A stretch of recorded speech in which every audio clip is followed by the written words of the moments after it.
Once again, Christian greetings to all our valued listeners and viewers throughout the whole world, even more particularly to all Shepherd's Rod believers, and most especially to our beloved brothers and sisters in the United States of America. Special greetings to our brethren in Colorado, our brethren in Kansas, in Georgia, in Texas, Missouri, in Fiji Island, in Mexico, Spain, in Africa, Kenya, Pakistan, to the United Kingdom, and also to our brethren in Australia, and to the rest of the 144,000 living saints scattered abroad.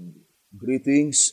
May the good Lord bless you, brothers and sisters. This is our episode number 39 on the subject, the chronological order of events, upon the request of our beloved brother Steve, Sister Corinne, and the rest of the brethren who are listening and viewing this program.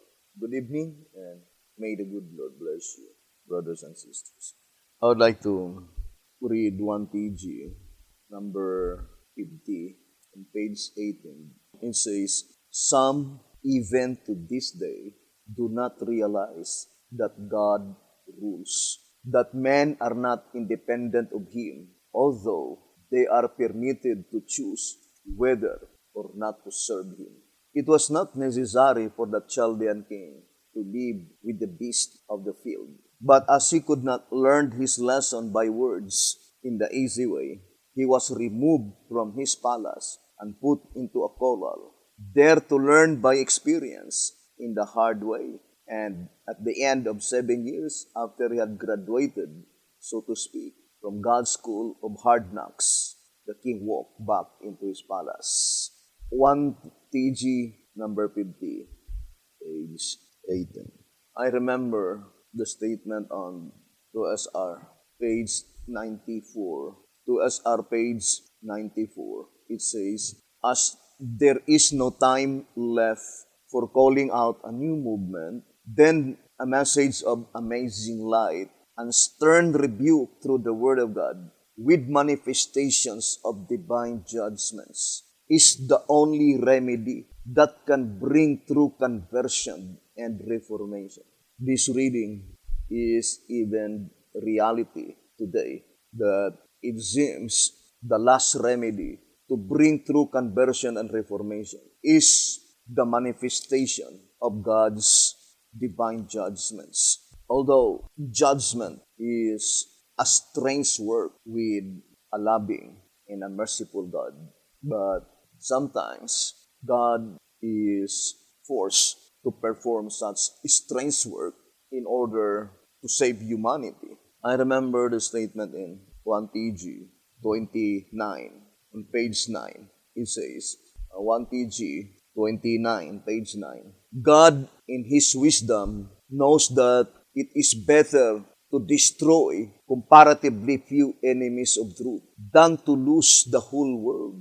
All the stumbling blocks must be removed." 1 TG 29, page 9. Would you think the situation among the media today is not a stumbling block in a divided state? The voice of inspiration says that in God's wisdom, He finally decided that it is better to destroy, accordingly, few enemies of truth than to lose the whole world.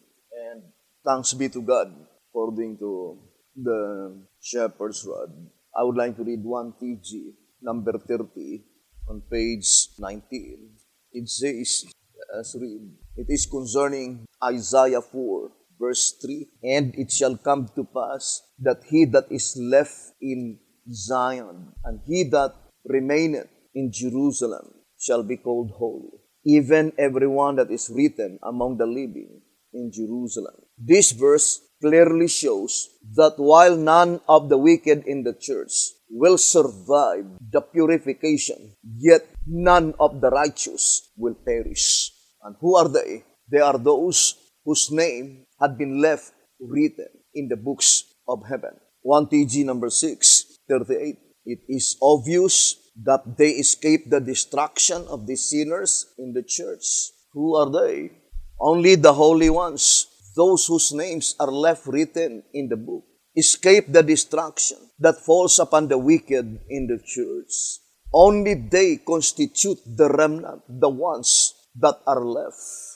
That is why the shepherd's rod plainly told us on 1 TG number 12, page 26, saying, "Ever remember that the books are opened and examined during the judgment day." Daniel 7 verse 10. That our names be found in that book should now be the most absorbing concern of each of us. 1 TG number 12, page 26. Here in track number 4, on page 40, it says, track number 4, page 40. "But the names Ruhama, mercy, and Amai, my people, show that now, in the latter day period, He will have mercy upon them by destroying the wicked only, sparing all the righteous." Track number 4, page 40. In track number 14, page 16, I would like to read this reading. Track number 14, page 16. "Nevertheless, if these belligerents will not voluntarily awaken to the fact that the destiny is not in their own hands, but in the mighty hands of the infinite and omnipotent God, then will He bring them involuntarily to that realization and spare only their God-fearing citizens, as He declares." It points out to the United States of America that with such oncoming destruction, God will spare only their God-fearing citizens. I remember the statement on track 14, page 20. It says here, "For such judgment to be averted, the entire church will have to repent of her erroneous thinking, begin to feel discomfort in her lukewarmness, become either cold or hot, dissatisfied, and emptied of self and filled with the Spirit." In reality, it is even more applied to the Davidian today. If all Shepherd's Rod believers will humble themselves and unite together as one, there is possibility that such judgment will be averted. But the time is getting shorter and shorter, and there is no time left. I remember the statement in the old symbolic code. 10 symbolic code, number 7, page 10 and 11. 10 symbolic code, number 7, page 10 and 11. It says, "If the shepherd's rod had not poured out the straight truth and told the things which we may think would not bring disrepute to the church of God and to the watchmen on the walls of Zion, God could not be vindicated by His strange act with the fulfillment of Ezekiel 9. God's strange act with the fulfillment of Ezekiel 9. The message in the shepherd's rod is for a witness to the world which church is His. By this example, Ezekiel chapter 9, He will call out His sheep and quickly finish the work, not by might nor by power, but by my Spirit, saith the Lord of hosts. Depending on high-minded men, He can never finish His work, nor gather His people. This is why the shepherd's rod contains the things which are objectionable to human reasoning. So, God is strange work, although the work of destruction is a strange work of a God being a merciful God. But we, as human beings, we are the one who invites and force God to perform such work of destruction.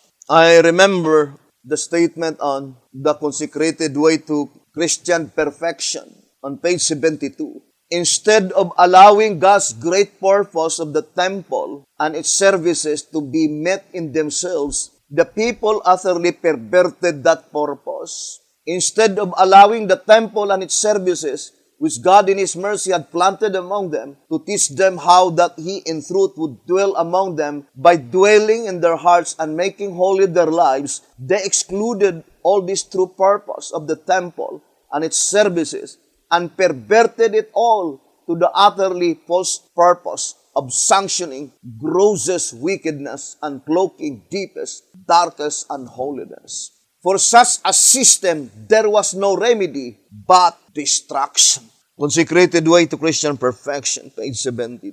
Temple, in our modern time, that is headquarters.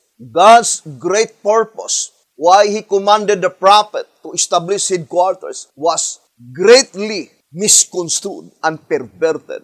Look at the Seventh-day Adventist Church. Why is it that God commanded the prophet, Sister White, to establish headquarters? First in Battle Creek, Michigan, and then to Washington, D.C. That headquarters had been chosen by God through the guidance of His servant, the prophet. But it was perverted. I remember B.T. Hotep himself in 2 Symbolic Code number 9, page 8, saying, I would like to read, since they have betrayed their trust, 2 Symbolic Code number 9, page 8, since they have betrayed their trust, it will take the prayers of someone other than the leaders to pray God's people out of their Laodicean plight. And we are encouraged by the word of the Lord that He will not blot out His people for the sins of others, but destroy only those who, like ancient Israel, refuse this privilege of sighing and crying, which God has given to every present truth believer. We should profit by the mistakes of our brethren so that we too betrayed not our trust, as it is written of the ancient men, those to whom God had given great light and who had stood as guardians of the spiritual interests of the people. They had betrayed their trust. B.T. Hotep says he is reminding all the Bedeans that supposed to be we should be profited by the mistakes of our brethren. In the Seventh-day Adventist Church, they betrayed their trust. The only trust that had been given by God to His people is spiritual trust. That is pointing to the present truth. Now, brothers and sisters, what if such headquarters that we are boasting are the very ones who are fighting against the present truth? Would you think they did not betray their trust? I remember the statement in 3 Symbolic Code 11 to 12, page 11. 3 Symbolic Code 11 to 12, page 11, it says, we as members of Mount Carmel Center are greatly honored to carry this reformatory message to the Seventh-day Adventist Church, of which we ourselves are a part. And as this responsibility has fallen upon us, we should bear in mind that we, as those before us, are in great danger of losing out. Great danger of losing out. And one of the very apparent sign that such people have been betrayed their trust is the attitude. The attitude of the Jewish people. The attitude of the Seventh-day Adventist Church.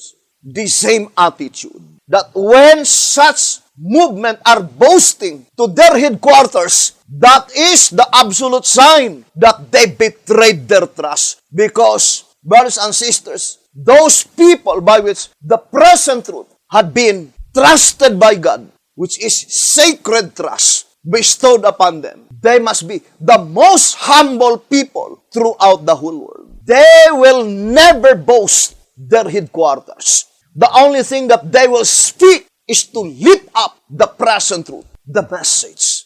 Here in 4 Symbolic Code 4 to 9, page 2.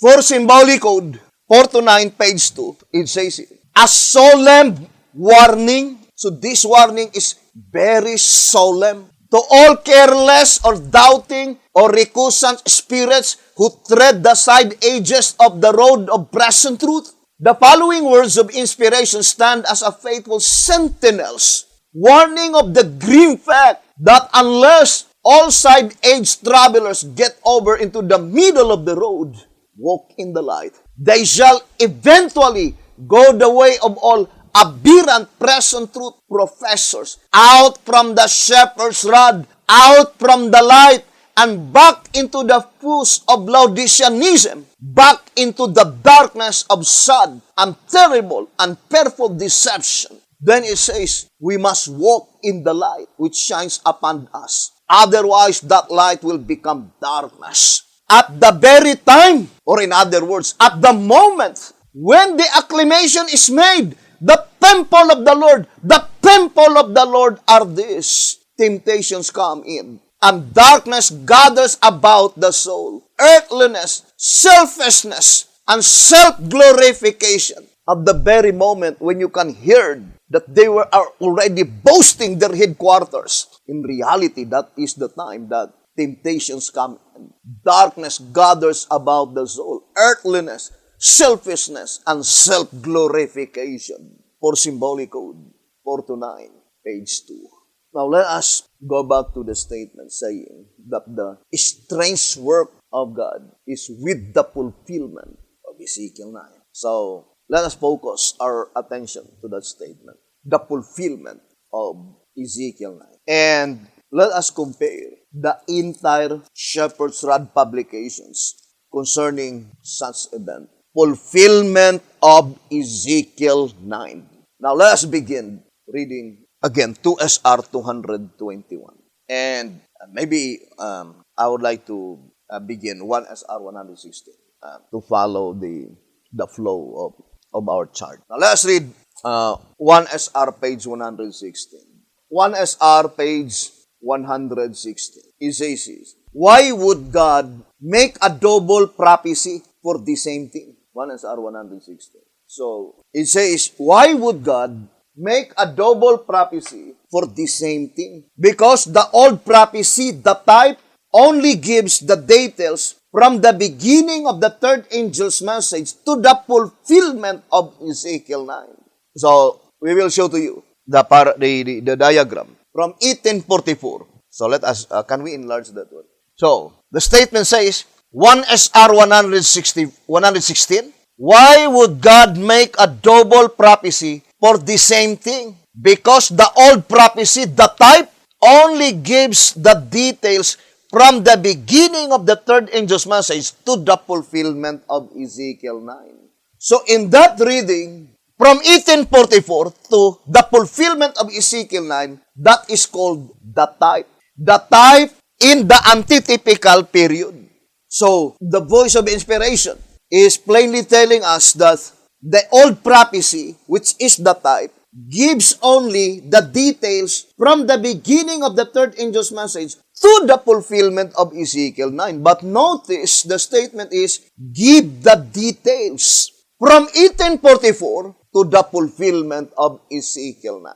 Now, let us read the next sentence. Still 1SR 116. It says, the prophecy by Ezekiel gives the information in detail. So both of them is in detail. From the beginning of Luther's Reformation to Ezekiel 9, marking of the 144,000 and unruling of the scroll. Not all in regard to this matter is yet understood, nor will it be understood until the unruling of the scroll. What message mentioned here, by which it says, not all in regard to this matter is yet understood? It is the message of the third angel. Now let us read the quotation in volume 6. Volume 6 on page 17. So let's read.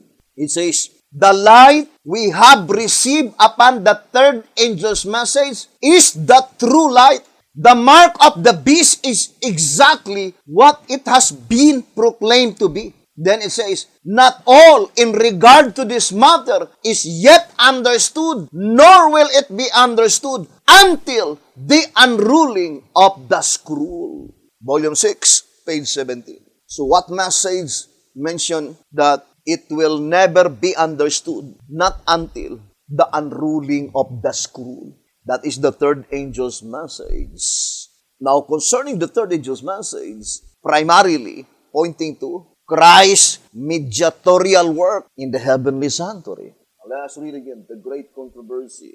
400, The Great Controversy, page 435. It says, those who had accepted the light concerning the mediation of Christ and the perpetuity of the law of God found that these were the truths presented in Revelation 14. The messages of this chapter constitute a threefold warning, which is to prepare the inhabitants of the earth for the Lord's second coming.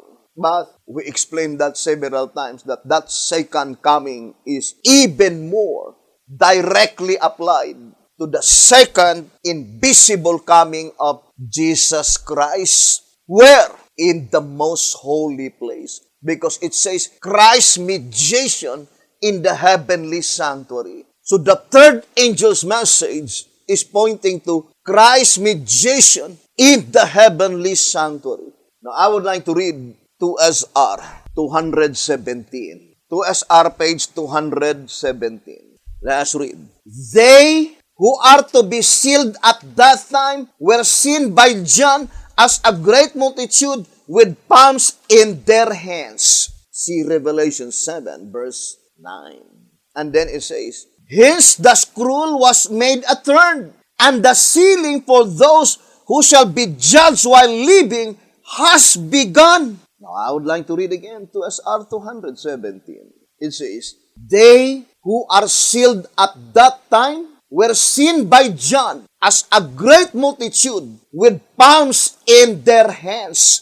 And it is in absolute importance to have a complete understanding concerning the great multitude. There are three classes of great multitude. The great multitude to be converted in the great tribulation, the great multitude to be converted during the little time of trouble, and the great multitude to be converted in the great time of trouble. The great multitude to be converted in the little time of trouble, and the great multitude to be converted in the great time of trouble, they are the great multitude that will never experience Ezekiel 9. Now, let us read the Old Symbolic Code. Old Symbolic Code, 1 Symbolic Code, number 15, page 8. 1 Symbolic Code, number 15, page 8. If the 144,000 sing the song which no other company can, it being a song of experience, why cannot the great multitude sing this song of experience too, if they have also lived through the 7 last plagues and are translated? Answer, it will be noted that the shepherd's rod is stating this of the 144,000 in comparison with the dead and not with the great multitude. However, the 144,000 have the experience of Ezekiel 9, which the great multitude do not possess, and this is the difference. But we should not limit our understanding only in 1 Symbolic Code, number 15, page 8. Because in 1 Symbolic Code, number 10, page 9, it says, 1 Symbolic Code, number 10, page 9, let us read the statement. It says, thus Ezekiel 9 is applicable at 2 different times. First, at the time of the separating of the first fruits, the 144,000. And second, at the time of the separation of the second fruits, the great multitude of Revelation 7, verse 9. 1 Symbolic Code, number 10, page 9. That there is a constituent of the great multitude that will experience Ezekiel 9. And they are the constituent of the great multitude which is not defiled with women. Those great multitude which defiled with women, they will never experience Ezekiel 9. Now I would like to read track number 3, page 72. And the second gives the second fruits, the great multitude from all nations, some of whom also may be undefiled with women, heathen churches. Track number 9 on page 56. To gather a class defiled with women as second fruits. This class of saints must be those who have at one time been married to some unchristian mistress a heathen church, and who consequently are not descendants of either Jacob or the Christian church. So there are to be two harvests, one from the church and one from the world. The record of the former mentions only Israelites, the 144,000, those not defiled with women, though it does not say that there may not be others, while the record of the latter, however, definitely embraces a great multitude from all nations, which must necessarily be both undefiled and defiled ones, Jews and Gentiles. Track number 9 on page 56. So, that is very plain. Only those constituent of the great multitude, which is not defiled with women, that will experience Ezekiel 9, as is stated in one symbolical, number 10, page 9. And of course, they are the Sabbath keepers. Because the Sabbath keepers are divided into three classes. Spiritual Israel, they are those Sabbath keepers under the banner of the third angel's message. Modern Israel, they are those Sabbath keepers not under the banner of the third angel's message. And the third one is the literal Israel. So we have spiritual Israel, the modern Israel, and the literal Israel. Although the spiritual Israel can also be called modern Israel, but modern Israel can never be called spiritual Israel, because the spiritual Israel are only those who are under the faith of the third angel's message, under the banner of the third angel's message. So, let us read again the statement in 2TG number 4. Because unless we have a better understanding concerning the first increment of the great multitude, those who are not defiled with women, then we will have a difficulty to understand the chronological order of events. In 2TG number 4, page 14, it says, here we are plainly told that the two ancient kingdoms, the types. What is the two ancient kingdoms? They are the types. He is to restore and join and so bring out the antitype. Of course, the antitype is the 12 tribes, spiritual Israel. Now let us connect to TG 43, page 24. Let's read 2TG 43, page 24. It says, here you see that not only will God cleanse His church, Judah and Israel, it is pointing to the spiritual Israel, the antitype. Here you see that not only will God cleanse His church, Judah and Israel, by taking away all those who pollute His house of prayer, but that afterwards He will gather into His purified church all the dispersed who have descended from both the kingdom of Israel, the 10 tribes, and of the kingdom of Judah, the 2 tribes, all who are now out among the nations, not in the church of the Laodiceans. So it must be the 12 tribes, literal Israel, the type, according to 2TG 4:14. And they will be the first one to be gathered into the church purified, the spiritual Israel. What is the difference between spiritual Israel, the 144,000 living saints, and the 144,000 literal Israel, the type? The 144,000 spiritual Israel, they were taken out from Egypt. But the literal Israel, brothers and sisters, that had been lost their racial identity, they will be taken out from Babylon. Here in 1TG number 11, page 3, it says, in our last Sabbath study, we learned that the prophecy of Zechariah is applicable to two peoples at two different times. First, to the Jews, they were returning from Babylon to Jerusalem. And second, to those who in time of the end are to come out of all nations. Revelation 7, verse 9. Revelation 18, verse 4. We also learned that the revival and reformation which took place in Zechariah's day is a type of a revival and reformation that is to take place in our day. And that the people returning anciently from Babylon is a type of the peoples returning in the latter day Babylon. Revelation 18, verse 4. And according to track number 5, they will be gathered after the cleansing of the heavenly temple. And that statement is directly applied on the first hand to the great multitude not defiled with women. The type, the literal Israel. Not the literal Israel in the Middle East, because they were represented by the root. The literal Israel in the Middle East, the righteous that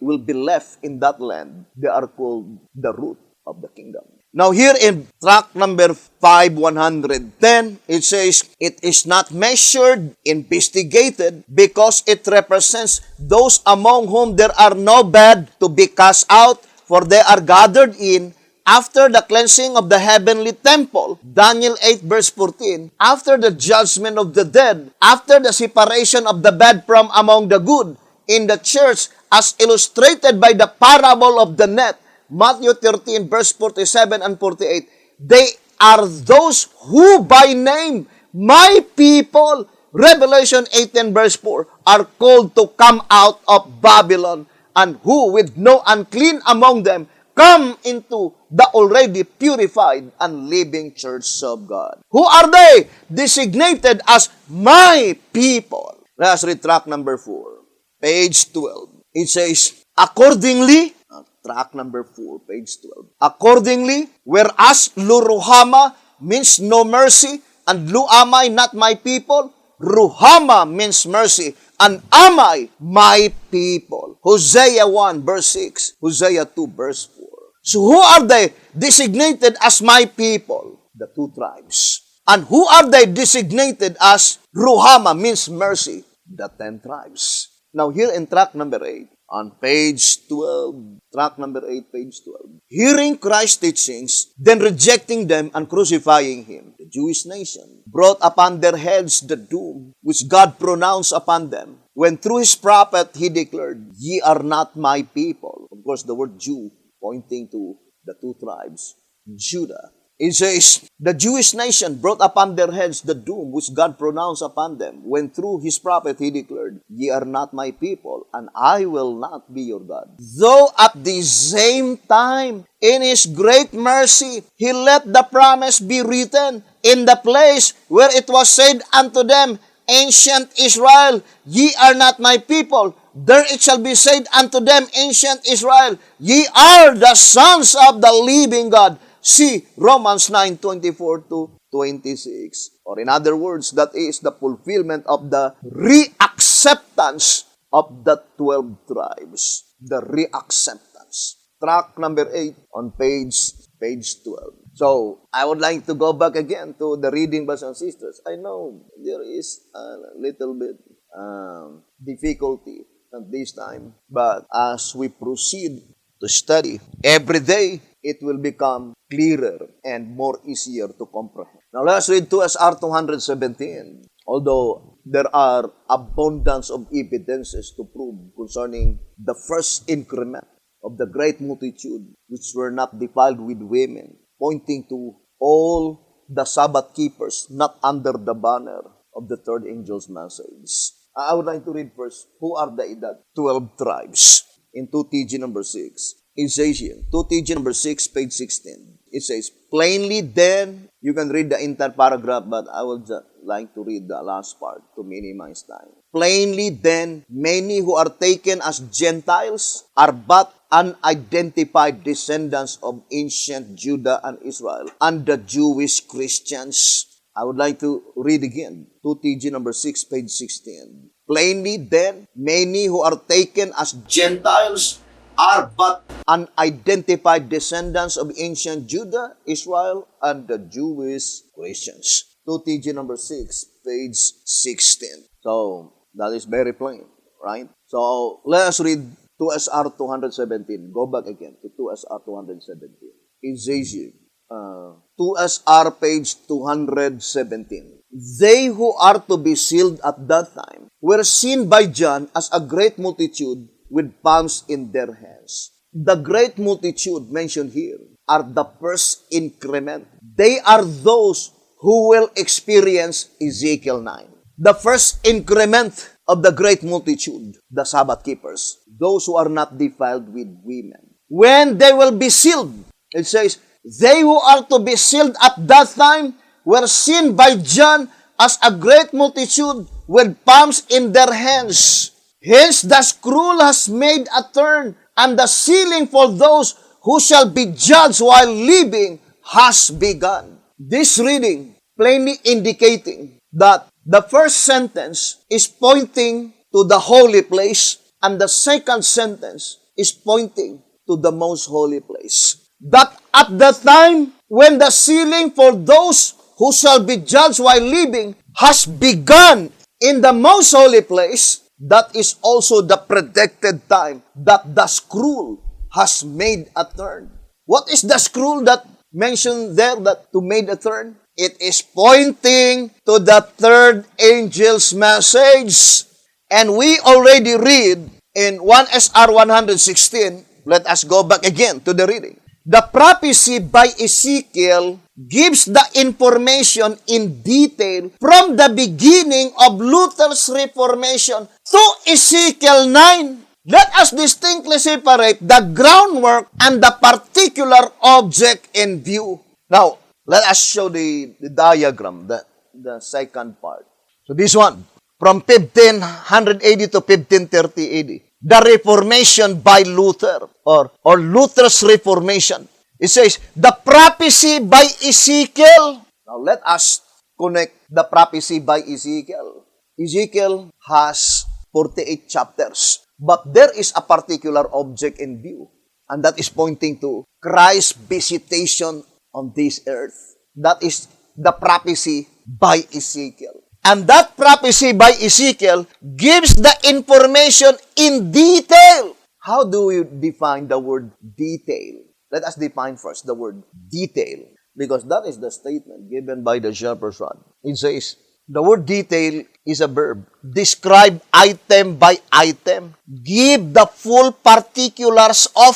So it says, give the full particulars of what? It says, the prophecy by Ezekiel gives the information in detail. The information is full, because that's what it means by the word detail. Item by item. From the beginning of Luther's Reformation to Ezekiel 9, not only to Ezekiel 9, but also marking of the 144,000 and unrolling of the scroll. Now, that date, 1508 to 1530, is only the groundwork. That is not the particular object in view, because the particular object in view is pointing to the proceedings in the heavenly sanctuary.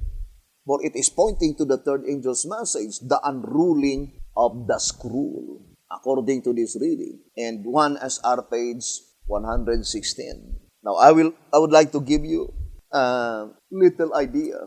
Let's read 2 SR. 2 SR page 213. 2 SR page 213. It says, therefore, the Reformation by Luther falls under the fifth seal, and after it was opened, John was shown the souls of them that were slain for the word of God under the fourth seal. Now let us read again the statement here in 2 SR 213. Therefore, the Reformation by Luther falls under the fifth seal, and after it was opened, John was shown the souls of them that were slain for the word of God under the fourth seal. Now the question is that, brothers and sisters, does the fifth seal open in 1530? The commencement of the opening of the seven seals commenced in October 22, 1844. And the seal that had been opened in 1844 is the first seal, not the fifth seal. What is the Reformation by Luther? Righteousness by faith. What is the representation in Ezekiel chapter 4? Represented by the wheat. Let us read 2TG 39, page 19 and 20. 2TG 39, page 19. So, let's read. 2TG 39, page 19. Since we have seen that the 430 years ended in 1930, we had better now find out when the 390 years ended, the time the 40 years of grace began. To find this date, we subtract 40 years from 1930. which takes us back to 1890. What happened then to mark the beginning of the 40 years? Just this. The denomination then wholly rejected the message that was to unfold the truth of righteousness by faith and the righteousness of Christ. When was that? 1888, right? Because it was 2 years presented and then they rejected it completely in 1890, according to this reading. So it is pointing to the Reformation by Luther. Righteousness by faith. Now let us go back first to, because it is closely connected to Revelation 6, verse 6. There are only 2 grains mentioned, wheat and barley. So we need to look at first the groundwork so that we could understand the particular object in view. 1 SR 118, wheat, symbol of faith. The first portion of spiritual food or fruit which we were to receive, represented by the wheat, was faith, as taught by Luther, as his doctrine was, the just shall live by faith. How about barley? Barley, symbol of spirit. The second portion of food or fruit which we were to get was represented by barley. John Knox was the next man who made the second step by teaching the doctrine represented by the barley, which was the truth of the Holy Spirit. And the example mentioned here is Gideon, right? It says, Gideon's experience with the Midianite's dream of the barley cake overturning the tent proves the same. Read Judges chapter 7, verse 13 and 14. Remember, B.T. Hotep mentioned that in White House Recruiter, page 58. White House Recruiter, page 58. Ezekiel. The same divine principle obtained when with trumpets and with lighted candles canceled within pictures Gideon and his 300. Under divine guidance and protection, encircled the enemy encampment as silently as tiger stalking its prey. Suddenly a signal blast, an instant burst of blaring trumpets, smashing pictures, flaming light, and shouting voices through the ranks of Midian into wild panic, causing them to wreak havoc and destruction upon themselves. Thus, with this heaven-born stratagem, Gideon delivered the imperiled host of Israel. And now opposition such a compelled Gideon to employ a suitable stratagem through the medium of his 300 chosen ones, unavoidably compels Jezreel likewise to employ a suitable stratagem through the medium of his 3 chosen divisions. First, the entering wedge. Second, the 1950 General Conference Special. And third, his White House Recruiter. Silently ablaze with the light of life, these are making their way through the opposition and reaching captive hearts. But what fearful obstructions, entanglements, and hazards of debilism the truth has breakthrough. White House Recruiter, page 58. You see, brothers and sisters, entering wedge. That is the first one. Of course, we know that that is pointing to the right arm of the third angel's message, health reform. But how about the 1950 General Conference Special? That is the booklet by which deal specifically who is he, the antitypical Elijah that is by. How about White House Recruiter? Right? There are many subjects in White House Recruiter. But for sure, it is a revelation of God's true divinely called movement. And that 3 must be found in 1. Now, let us read again the statement. 2TG 39, page 19. Because the antitype, according to 1 SR 116, it is the prophecy by Ezekiel. Whose prophecy? The prophecy by Ezekiel. And the prophecy by Ezekiel gives the information in detail. The information is detailed, item by item. And it says, from the beginning of Luther's Reformation. But, brothers and sisters, it is not pointing to the groundwork. It is pointing to the perfect fulfillment of the prophecy by which that Reformation by Luther is pointing to the time when the 5th seal is opened. And that is why we distinctly separate the opening and the time when the 5th seal is open. If you will say the 5th seal is open indicates that the entire proceedings under the fifth seal is finished. So, when the fifth seal is open, then the sixth seal, the opening of the sixth seal, commences. So, the prophecy by Ezekiel is a continuation of the type, the old prophecy, from the commencement of the third angel's message to the fulfillment of Ezekiel 9. From the fulfillment of Ezekiel 9, brothers and sisters, to the marking of the 144,000 and to the complete unrolling of the scroll. Now, I would like to read, let us continue reading 2TG 39, page 19. Let us focus first the wheat. Who are they represented by the wheat? The 144,000. 1 SR 228. The wheat represents the 144,000. How about the barley? The barley represents the first of the first fruits. I would like to read 3 symbolic code, number 5 and 6, page 13. 3 symbolic code, number 5 and 6, page 13. This query is answered in track number 3, the harvest. In the illustration on page 44, of which the barley sheaf of the first fruits is pictured in type and antitype. That is, the ceremonial sheaf of barley prefigured the resurrection of Christ, the first fruits, including those who arose with him. These resurrected ones constituted the spiritual sheep which at the beginning of the judgment of 1844 was offered before the Father as a sheep offering of the living first fruits. And notice it did not say at the beginning of the judgment in 1844, but rather at the beginning of the judgment of 1844. Although we will have a separate subject concerning the wave sheep and the wave lobes type and antitype, both to the dead and to the living,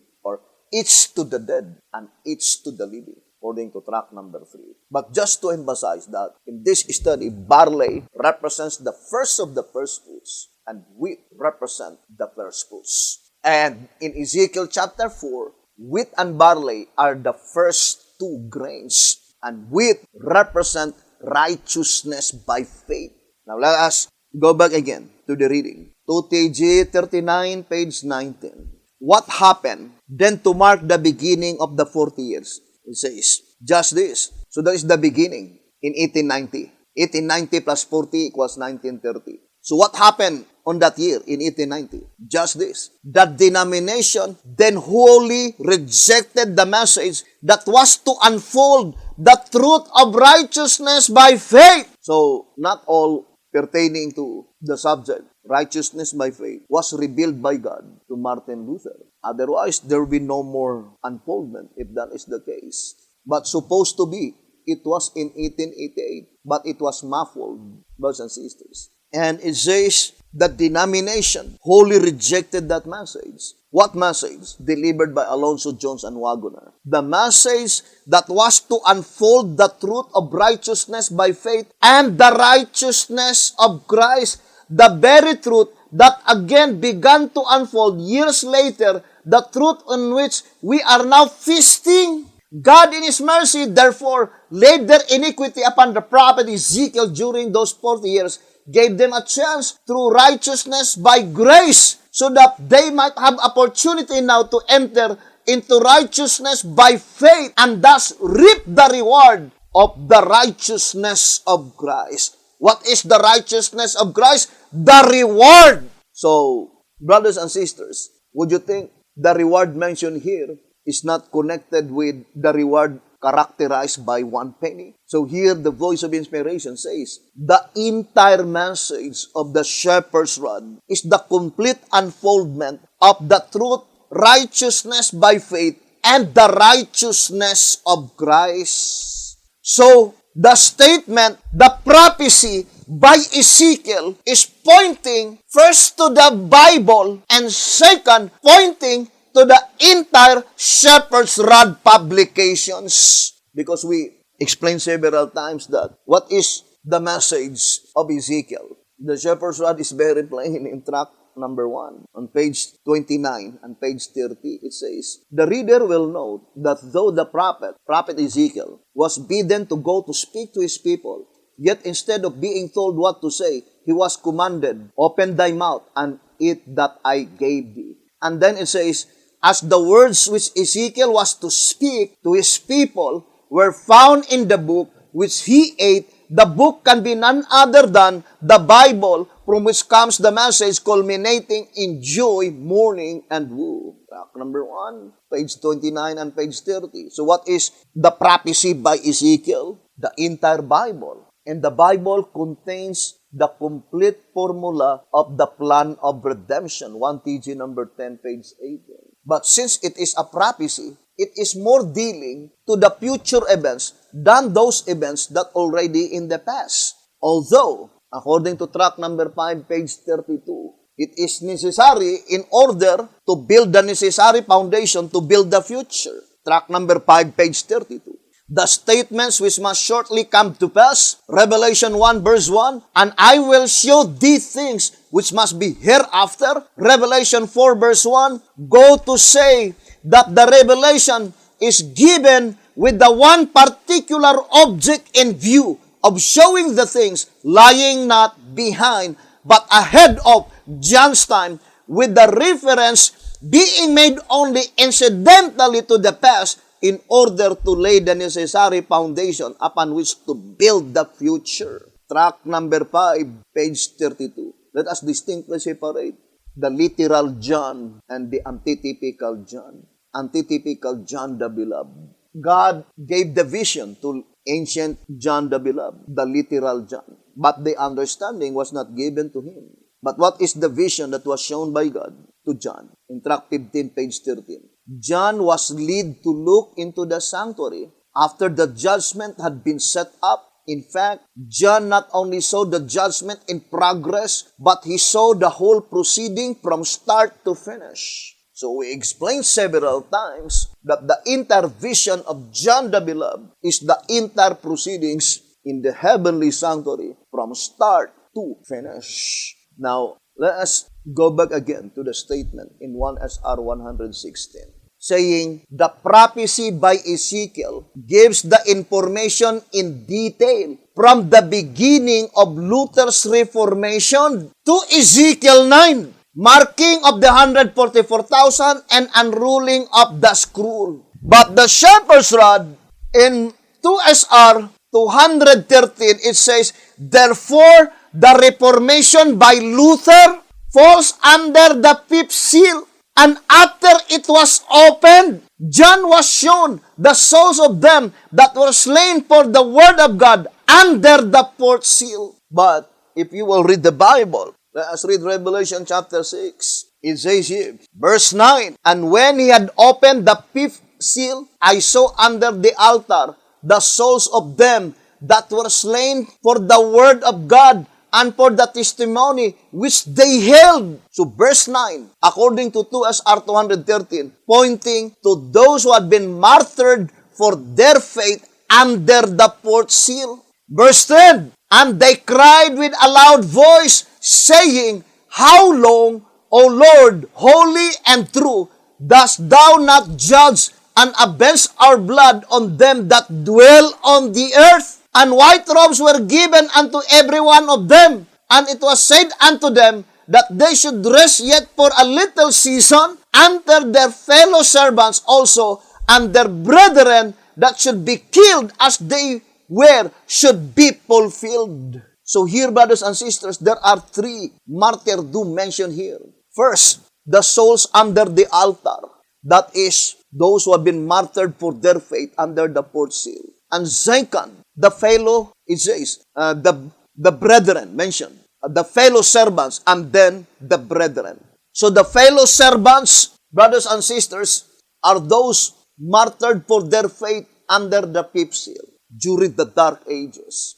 And then the brethren are those who will be martyred for their faith during the great tribulation, which is still future in our days. Or to summarize, in track number 3, page 39, since the exceeding great horn, there are three periods. So the souls under the altar, those who are martyred for their faith in the first period of the exceeding great horn, pagan Rome, the fellow servants, those who have been martyred for their faith in the second period of the exceeding great horn, papal Rome. And then the brethren are those who will be martyred for their faith when the horn power will be at work against God, against His people, and against His truth. Track number 3 on page 25. Now, let us go back to, let us connect to the book of Daniel. We already read in track number 15. Track number 15, page 15. It says, the student of advancing truth will also note that Daniel refers to but one judicial session. Hoping you can still remember the divine principle that if we will be talking about judicial session, the proceedings is in the most holy place. But if we will be talking about judicial sitting, the proceedings is in the holy place. Or judicial session, that is in the third heaven. Judicial sitting, that is in the second heaven. Now let us read track 15, page 15. The student of advancing truth will also note that Daniel refers to but one judicial session, although he does make mention of the judgment twice, first in verse 10 of chapter 7 and second in verse 22. Now let us read Daniel 7 verse 22, the second mention. Daniel 7 on verse 22. It says, until the Ancient of Days came, and the judgment was given to the saints of the Most High, and the time came that the saints possessed the kingdom. This is the second mention of the first judicial session. The first mention is verse 10, by which Daniel says, a fiery stream issued and came forth from before him. That is before God the Father. Thousands ministered unto him, and 10,000 times 10,000 stood before him. The judgment was set, and the books were opened. Several times we read that description, fiery stream, that is the preparation of the second judicial session, according to track 15, page 18 and 19, saying the differences are seen in that before the half-hour silence occurs, there is at the throne a sea of glass like unto crystal,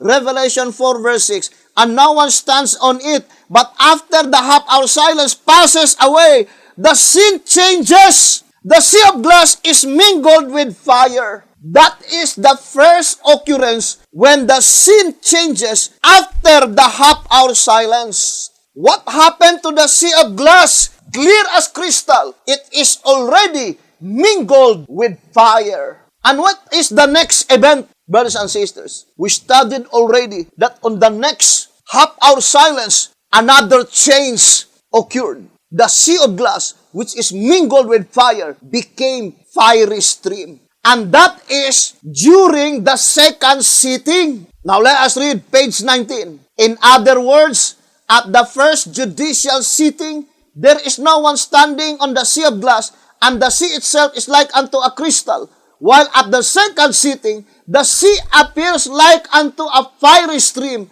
and the saints stand on it. And we will try our best with the help of the Lord that we could be able to explain it in more detailed manner. These three changes. The first change is the sea of glass, clear as crystal, mingled with fire. The second change, the sea of glass, clear as crystal, which mingled with fire, became fiery stream. And the third changes, the saints standing on it. If the occurrence occurred only in one single time, that when the fiery stream or when the sea of glass mingled with fire immediately become fiery stream, and then immediately the saints stand on it, then the shepherd's rod would not say that Daniel had not been able to see that the saints are standing on it. Only the portion when the sea of glass mingled with fire became fiery stream. Otherwise, we will be saying that Daniel saw the sea of glass mingled with fire become fiery stream, that the saints became invisible in the eyes of Daniel. But that is not the case. That is the last change that occurred in the heavenly sanctuary, by which the third and the last changes God no longer showed to Daniel. So, Daniel 7 verse 10, to repeat again, is not the commencement of the judicial proceedings, the first judicial session in the most holy place in October 22, 1844. Because at that time, the sea of glass is only like unto crystal, not yet fiery stream. So the statement in tract 15, page 13, that Daniel saw only the preparations were being made, that preparation which is being made is the preparation of the second judicial session. So it was illustrated that when the sea of glass mingled with fire, then become fiery stream, brothers and sisters, that is the preparation of the second judicial session. But the commencement of the second judicial session, the saints is standing on the sea of glass, which is clear as crystal, mingled with fire, which is became fiery stream. The commencement of that first judicial session, the saints are standing on it. And that portion never been showed by God to Daniel. Now let us go to the second mention of the first judicial session given by God to Daniel. Daniel 7 verse 22. I would like to read. Until the Ancient of Days came, and the judgment was given to the saints of the Most High. And the time came that the saints possessed the kingdom. The first event is pointing to the time when the Ancient of Days came. Now the groundwork, that is October 22, 1844, when the Ancient of Days sit on that judicial throne in the most holy place. And the judgment was given to the saints of the Most High. On the groundwork, who are they? The saints mentioned here that was given to them to participate in the judgment. Because the statement, and the judgment was given to the saints of the Most High, meaning the saints had been given the authority to participate on such judicial proceedings. I would like to read first 1 Symbolic Code, number 6, page 9. 1 Symbolic Code, number 6, page 9. Let me see this statement here. 1 Symbolic Code, number 6, page 9. I think I would like to begin on page 8. In part 2 of paper entitled The Doctrine on the Investigative Judgment by W. Fitzer and Ali of The Gathering Call, the author quotes from the Advent Review, August 1850, which our efforts fail to verify, where Elder James White is speaking of the judgment of the wicked during the millennium and is using for his proof Daniel 7 verse 22, which scripture applies to that event. The article misconstrues both Elder White's statement and the scripture in trying to make us believe that Elder White is teaching that the investigative judgment is to begin after the second coming of Christ. That is the opposer, because Elder James White applied Daniel 7 verse 22 during the millennium. Daniel 7 verse 22, brothers and sisters, yes, that is also called judgment, but it is no longer called, brothers and sisters, only investigative, but both investigative and executive, by which during that time the saints will judge the world. The fulfillment of the message of Apostle Paul in 1 Corinthians chapter 6, verse 2. Do ye not know that the saints shall judge the world? And this is pointing to during 1,000 years, that all saints, resurrected and living saints, they will judge the world, the wicked. Not only the wicked human being who are lying unconscious in their graves, but as well as all the wicked angels. So the judgment is given to the saints of the Most High during that time. But it is not the fulfillment of Daniel 7 verse 22, according to the shepherd's rod.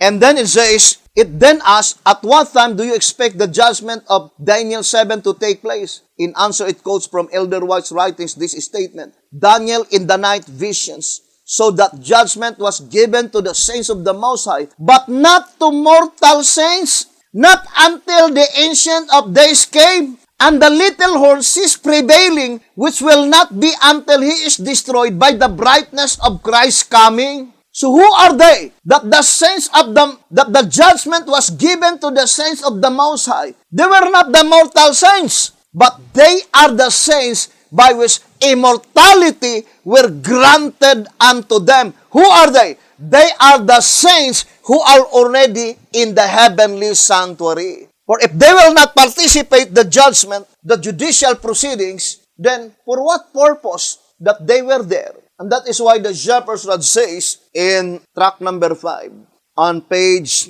115, as illustrated on the cover page of this tract, the 24 elders are a part of the judicial tribunal of the investigative judgment in the heavenly sanctuary. Tract number 5, 115. But as far as the shepherd's rod is thus concerned, as well as the sanctuary doctrine, the voice of inspiration says in 2SR page 215, it says, so while the door to the most holy was open, the entrance to the holy was closed. Therefore, the high priest alone used both apartments on the Day of Atonement. But it is pointing to the most holy place.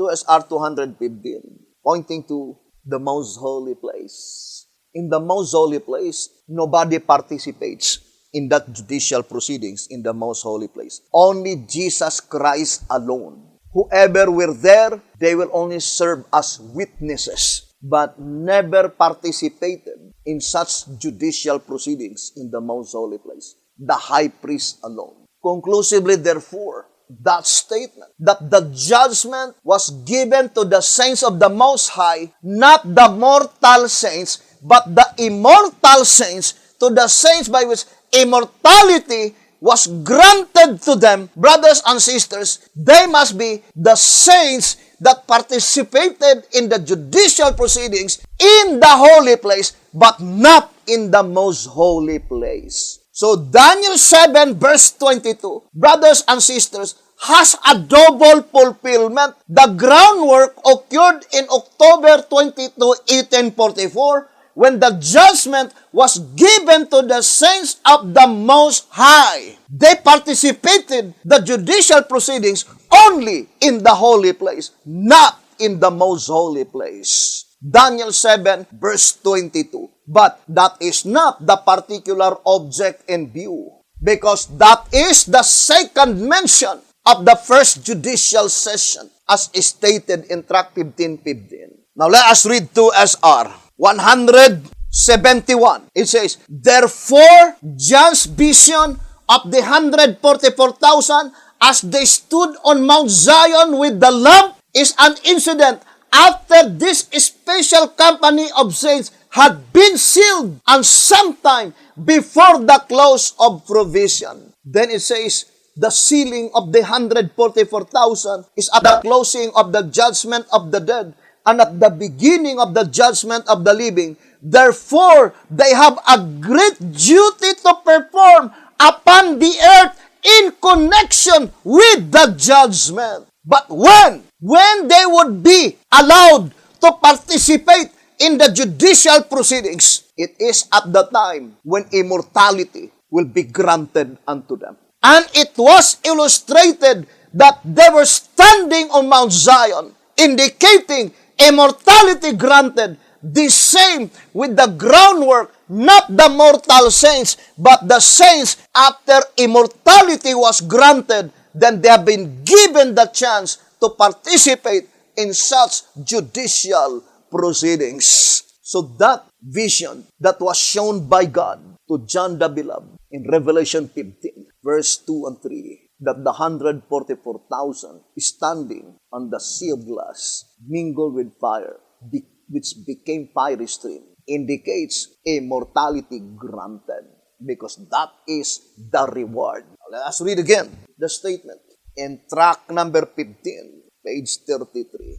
Tract 15, page 33. Obviously, all who get the victory over the beast and over his image and over his mark and over the number of his name receive the reward, stand on the sea of glass. Therefore, to stand on the sea of glass, the significance is that you already received the reward. And what is the reward? Everlasting life, characterized by daily 2SR 135. We read several times, White House Recruiter, page 38 and 39, the very first one to be rewarded is the 144,000. And they will meet God the Father, brothers and sisters. They will meet God the Father. Where? First in the most holy place, then in Mount Zion. I remember that reading material, I think, published by Asian advocators, and they call it track number 16. So let us read again. On page 32, track 16, page 32. This, the 144,000, are they which follow the Lamb whithersoever he goeth. They followed him as truth progresses. Hence, they followed him as it progressed during his work in the sanctuary for the judgment of the dead, and then they faithfully follow him on as his ministerial work changes to the judgment of the living. Thus, they follow him on in victory to Mount Zion. So, I love so much this statement. You see, brothers and sisters, the 144,000 living saints, you and I, brothers and sisters. So, to repeat again, the entire book of Daniel is the full explanation according to 2TG 33:11. The explanation is sufficient to explain both the occurrence on earth and the occurrence in the heavenly sanctuary, but only during the period of the judgment that pertains to the dead and up to the preparation of the judicial proceedings that pertains to the living. So the only privilege that was given by God to Daniel concerning the proceedings that pertains to the living, both in the holy place, both in the most holy place, and as well as the occurrence on earth, is only the time when the preparations were being made. Not at the time when the judicial proceedings, brothers and sisters, commenced to start. So, hoping that our interest and our zeal in studying this plan of redemption will increase every day as we proceed in studying all the prophetic events.